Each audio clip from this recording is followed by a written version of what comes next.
Hi guys, welcome. In this video I'm going to show you how to pipe the neck of a kaftan.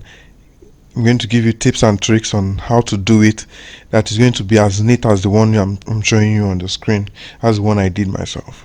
So I'm going to show you certain few tricks that you can use that will make your work neater and better. So let's go. So this is me on the sewing machine. I'm trying to sew the pipe. I've already made the pipe in. Now I'm trying to sew it in. So you will see how I placed it on the sewing machine.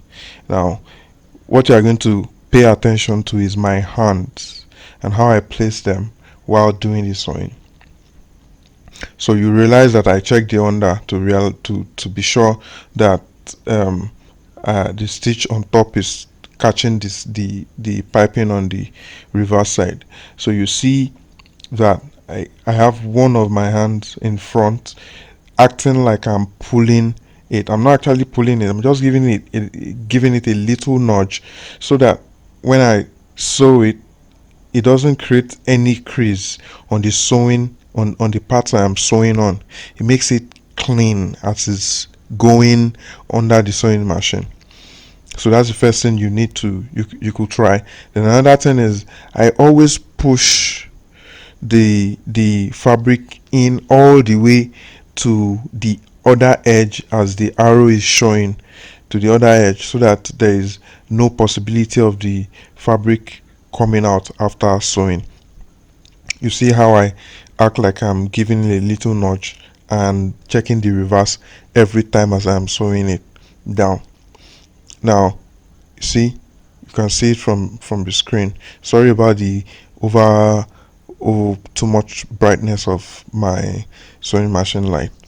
So you see that I stopped when I almost got to the edge so that I can concentrate. You see that for a split second there I um, pushed the fabric in. So I'm going to go to the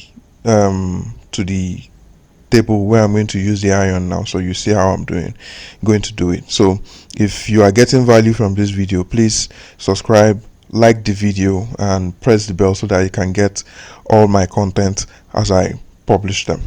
So we are going to now go to the ironing table to use we are going to see the power of the pressing iron to how it's going to shape the neck to make it come out fine. So you see me on the table now.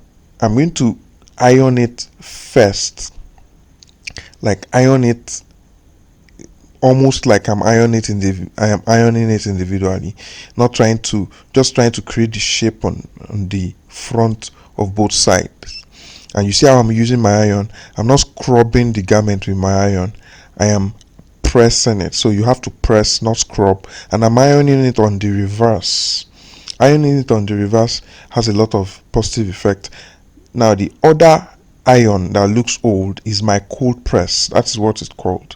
What it does is that when you iron with your hot iron, um, if you carry your hot iron, your fabric might lose the shape that you're trying to form. But the moment you place your cold iron on it, leave it for a while, it just retains it. You see the power of the cold iron now. See how I shifted the neck to the point where it's meant to be, where the arrow is nudging right now. Now I'm using a cloth to protect the cashmere fabric I'm using. You should try that too, to avoid stains or any shines. See how I'm pressing? I am not scrubbing. So, and I'm still using my hand on the underside to make sure that the shape that I'm trying to form retains. It's all about the shape. So I'm pressing, then I put the cold press and leave it for a while. The longer you leave it, the more it retains shape. See, looks like magic, but it is not. So you see the other side is looking way worse than this side. So we are going to do the same thing. Push back to the point where the arrow is, which is the point where the shoulder is meant to start from. Then you see how I'm still check out my fingers, my right fingers, how I'm using it to make sure that the shape I'm trying to form with the pressing iron is still what I'm still trying to form. Then I press down, then I bring the cold press and leave it on it for a while, depending on how much time you have. You see how it comes out clean. So you see, these little pointers are what creates the difference between the neck piping that is just good to a neck piping that is great, like the one on your screen now. So thank you for watching. See you in the next video. Please subscribe and like and share this video. It's free, and liking it is free, subscribing is free. Thank you very much.